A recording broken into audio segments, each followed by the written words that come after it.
quite honestly, David, I was surprised that they didn't bench him. And I'm not saying, he's not the starter anymore. All right, guys, quick intro to the TexAgs Rewind brought to you by Specs. I'm outside of the Rollo Insurance Studio. We had the go hour with Olin Buchanan. We had the final countdown. We had SEC Mike saying Vanderbilt higher on the rank, or he'd take Vanderbilt over A&M right now on a neutral field. Good, interesting take. Go interact with that on our TexAgs Live Twitter if you want to give your take. Here's the Rewind. All right. So, OB, what are 3 things that you want to see? Well, I think we all want to see, start with Connor, to see him be sharp. Of course, even if he is, then it's going to come back to the criticism or the critique. Well, yeah, but who it was against. But Connor needs to be sharp. Connor knows that. Strong pocket. I want to see a strong running game. Real good run blocking and running backs following their blocking and turn it, get up big plays. And then I want to see interceptions. Yeah. I want to see turnovers. I want to see a team with a guy back there that can be a ball hawk. Yep. I want to see something similar. I'll give you my spin on it. I want to see a cool, calm, and collect Connor Wigman. The one that we usually see. We did not see that against Notre Dame. We saw a guy that everything was sped up, right? Beyond his feet, he just didn't look right. Body language, the way he was playing. I want to see a cool, calm, and collect Wiggy. Okay, that's one. I want to see some over-the-top plays. I want to see not only separation from the wide receivers, I want to see some big plays. I miss big plays. I want to see big plays, okay? And I'd also like to see sacks, plural. I want multiple sacks.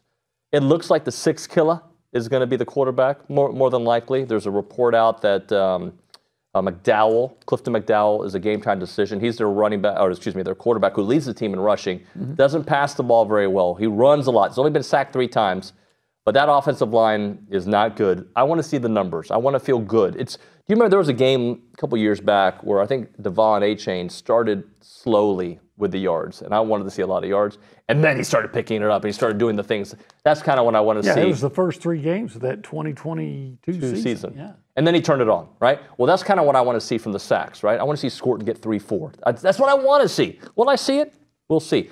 And I'm going to add a 4th one. Okay. I want to see guys that don't normally play. Okay.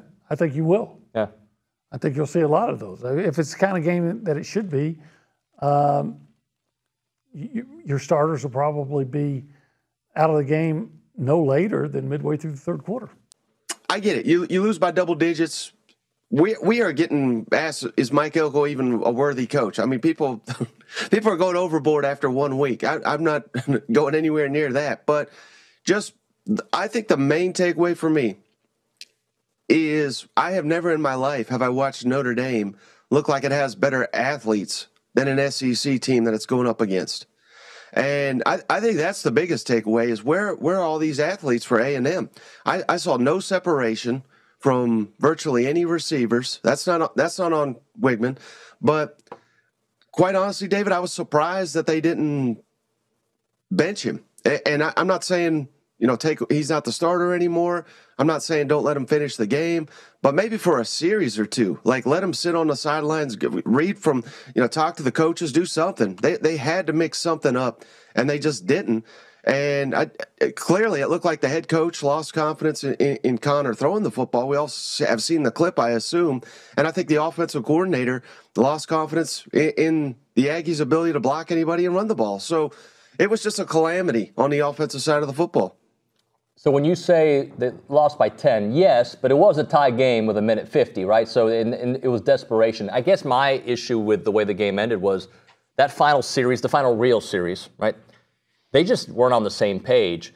That being said, I give them a little grace because it had been a year. And I know Riley Leonard has been a year too. And Riley Leonard looked solid, no doubt about that. And I also think the Notre Dame game plan was fantastic. But you're not going to learn too much about A&M this week, but is there something against McNeese that Connor can do to make you be like, all right, that's the guy that I saw last year? I mean, he's just got to look a lot more comfortable in this offense. He outside of the first drive or 2, I mean, it just didn't seem he was at all comfortable. I think he was seeing ghosts back there in the second half, particularly. We got to see some of these I want to see explosive plays. I don't recall a single explosive play that wasn't called back by penalty against Notre Dame. So again, that probably says a lot more about Notre Dame than anything, but this should be a shellacking. I want to see some of these other backup quarterbacks and just see what they look like in this offense. Connor, he was the guy throughout camp. He came out of spring as the guy. He performed at a really high level and got better and better during camp as it went on. That's why I was really surprised by his performance, because he was kind of ascending in the last couple weeks before kickoff. I've been getting that question, like, did he really look good at camp, or are you guys? No, he really looked good. But why? Like, what's the benefit? Like, I think Marcel Reed is going to be a really good quarterback. I really do. I think he's got some special tendencies. But if you went and watched that team practice, that's your QB right now.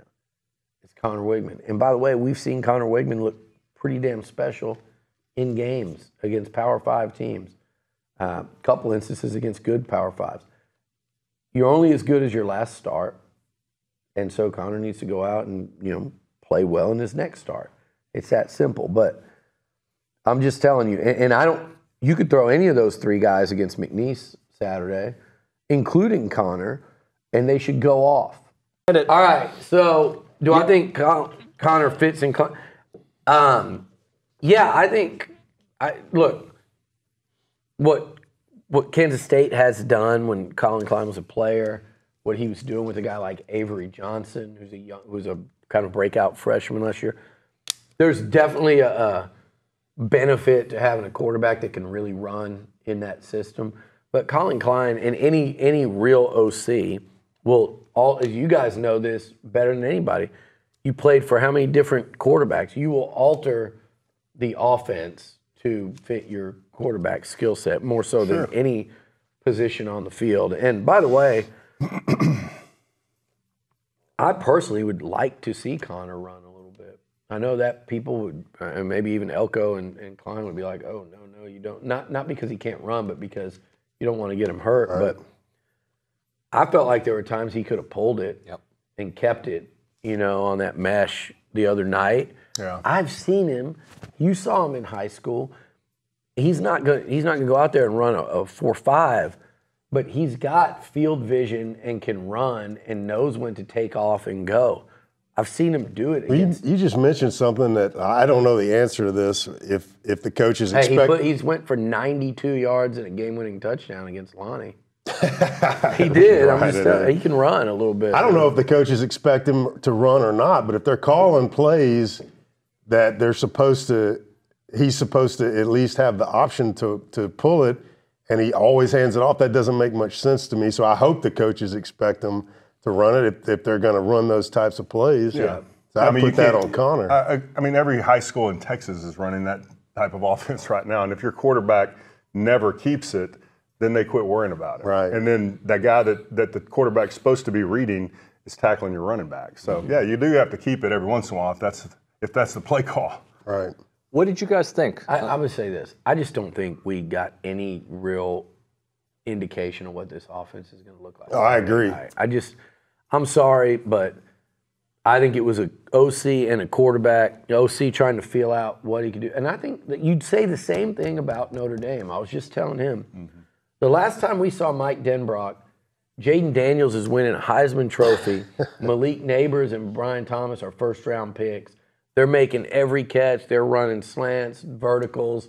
Daniels is running wild. They're QB delayed draw. I mean, there's all – he goes up there. You didn't see any of that because he had Riley Leonard, not Jaden Daniels. Right. He had a new quarterback.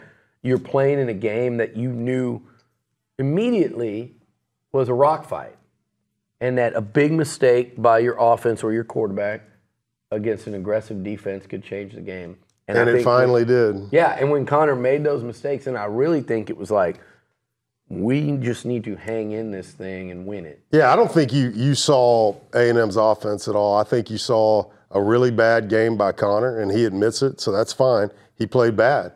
And I think that the offensive line did a good enough job of providing a pocket for him to do what he needed to do, and he just got too nervous and overreacted at times and just played with no poise. And it was just a bad game by him. What did you think of the O-line, Steve? I thought the O-line played pretty well. I really did. I mean, I thought we covered guys up well on the run plays. You know, we didn't have a lot of negative yardage runs.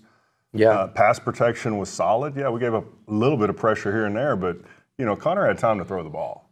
So you couldn't go back and watch that game and say, man, that was the offensive line's fault. All right, like, comment, subscribe. See ya.